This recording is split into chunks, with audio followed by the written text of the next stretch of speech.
نے اپنے محبوب کو عطا کیا ہے۔ اب میرے مصطفیٰ جب شب معراج عرش کی بلندیوں پر گئے تو پوچھنے والے پوچھتے ہیں مصطفیٰ کتنی بلندیوں پر گئے؟ تو بزرگوں نے جواب دیا جہاں انسان کا وہم و گمان بھی نہ پہنچ سکے وہاں میرے مصطفیٰ کے قدم پہنچتے ہیں۔ جہاں انسانیت کی وہم و گمان بھی نہ پہنچ سکے وہاں آمنہ کے لال کے قدم پہنچے ہیں۔ اسی لیے اعلیٰ حضرت نے فرمایا تھا کہ خیرت سے کہہ دو کہ سر جھکا لے، گمان سے گزرے گزرنے والے یہاں پڑے ہیں خود جہت کو لالے، کوئی کیا بتائے کدھر گئے تھے اور نشان کیف و الا کہاں تھا، سراغ عین و متا کہاں تھا، نہ کوئی راہی نہ کوئی ساتھی، نہ سنگ منزل نہ مرحلے تھے، وہ کمان امکان کے جھوٹے نقطوں تم اول و آخر کے پھیر میں ہو، ارے محیط کی چال سے تو پوچھو کدھر سے آئے کدھر گئے تھے، کیونکہ کوئی حد ہے ان کے عروج کی، بلغ العلا بے کمال ہی۔ اسی پر اس شعر پر ویسے اعلیٰ حضرت نے یہ شاعری ویسے ہی نہیں کر لی، اس پر ایک فرمان ہے۔ ابو الحسن رفاعی رحمۃ اللہ تعالیٰ علیہ بہت بڑا نام ہے، آپ کی کتاب النبراس جسے عبد العزیز فرہروی رحمۃ اللہ تعالیٰ علیہ کی تصنیف ہے، اور یہ وہ کتاب ہے جو علم کلام پر موجود کتاب شرح عقائد نسبیہ جو علامہ سعد الدین تفتزانی علیہ رحمہ کی کتاب ہے، یہ اس کتاب کی شرح ہے، اور یہ وہ کتاب ہے جو تمام مکاتب فکر کے مدارس میں صفحاً صفحاً پڑھائی جاتی ہے۔ اب اس کتاب میں واقعہ کیا ہے؟ ابو الحسن رفاعی رحمۃ اللہ تعالیٰ علیہ بہت پائے کے بزرگ گزرے ہیں۔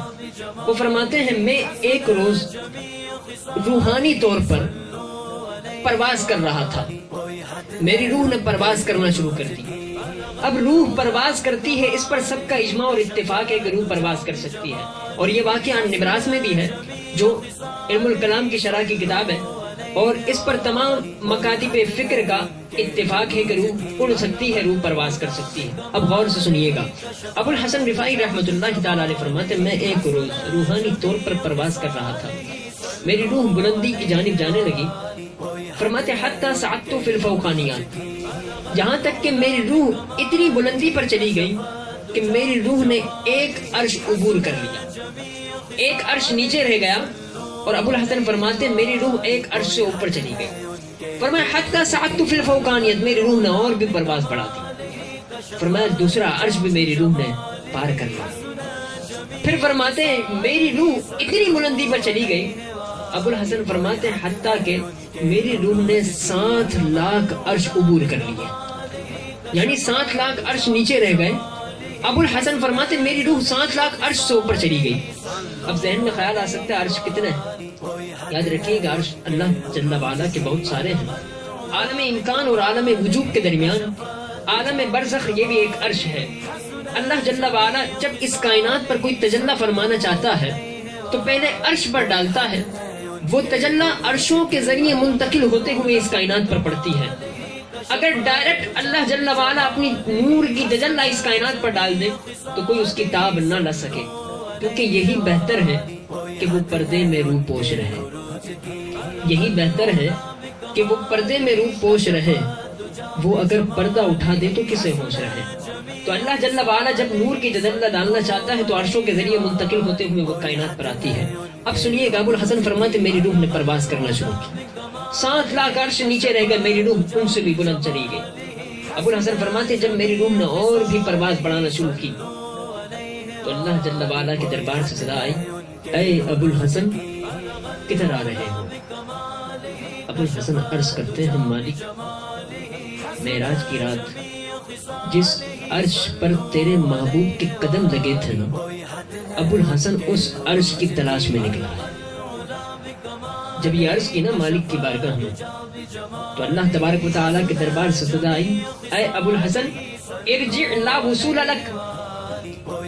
جب یہ عرض کی نا مالک اس عرش کی تلاش میں نکلا ہوں جس عرش پر سوہنے محمد کے قدم لگے تھے، کیونکہ نہ سفر بشرط معال ہے نہ طلب بقید سوال ہے، فقط ایک سیری ذوق کو میں بھٹک رہا ہوں کہاں کہاں، میرے دل کی یہ خلوتیں کئی بار سج کے اجڑ گئی، مجھے بارہا یہ گما ہوا تم آ رہے ہو کشاں کشاں۔ ابو الحسن فرماتے ہیں جب میں نے عرش کی مالک اس عرش کی تلاش میں نکلا ہوں شب معراج جس عرش کی چھاتی پر سوہنے محمد کے قدم لگے تھے. تو فرمایا رب کے دربار سے صدا آئی اے ابو الحسن ارجع لا وصول لک، اے ابو الحسن یہاں سے دوبارہ پلٹ جاؤ. عرش کی مالک کیوں؟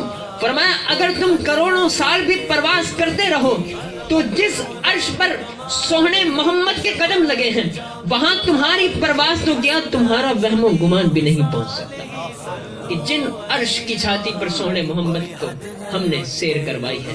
تو فرمایا جہاں مصطفیٰ تشریف لے گئے وہاں انسانیت کا وہم و گمان بھی نہیں پہنچ سکتا.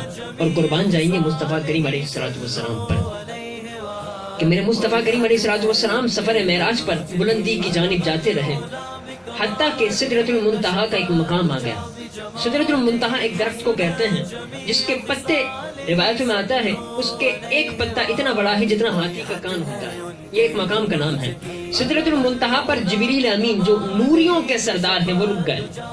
میرے مصطفیٰ کریم علیہ السلام نے جبریل امین سے فرمایا اے جبریل ساتھ میرے آگے چلو نا. تو ترمذی شریف کے الفاظ ہیں کہ وہاں نوریوں کا امام ہاتھ جوڑ کر عرض کرتا ہے مصطفیٰ کریم لو دنوت ان ملۃ لاحترقت، یا رسول اللہ اگر ایک پورے کے برابر بھی آگے بڑھانا میرے پر جل جائیں گے. جبریل امین وہیں رک جاتے ہیں. اب مصطفیٰ سفر معراج پر آگے تشریف لے جاتے ہیں. تو جب یہ نقشہ ایک پنجابی شاعر نے دیکھا تو عرض کرنے لگا کہ کوئی رہ فلک تے یار گیا، کوئی جاز سدرات ہار گیا، کوئی رہ فلک تے یار گیا، کوئی جاز سدرات ہار گیا، ایک کالیاں زلفاں والا سی چڑھا عرش تو بھی لگ پار گیا. فرمایا سونے محمد آگے چلے گئے، جبریل امی بھی وہیں رک گئے. اب قربان جائیے میرے مصطفیٰ آگے جا رہے ہیں، بشر بھی سارے پیچھے رہ گئے، نوری بھی سارے پیچھے رہ گئے، نوریوں کا امام بھی پیچھے ہے، مصطفیٰ آگے جا رہے ہیں. اب غور کرو جس نبی کے قدم اتنے اونچے ہیں اس نبی کا سر کتنا اونچا ہوگا. تو اس لیے امام احمد رضا خان فاضل بریلوی علیہ رحمہ فرمانے لگے کہ خیرت سے کہہ دو کہ سر جھکا لے، کماں سے گزرے گزرنے والے جہاں پڑے ہیں خود جہت کو لالے. کوئی کیا بتائے کدھر گئے تھے، سراغ عین و متا کہاں تھا، نشان کیف و الا کہاں تھا. نہ کوئی ساتھی نہ کوئی راہی، نہ سنگ منزل نہ مرحلے تھے. کمان امکان کی چوٹیں تو تم اول و آخر کی پھیر میں ہو.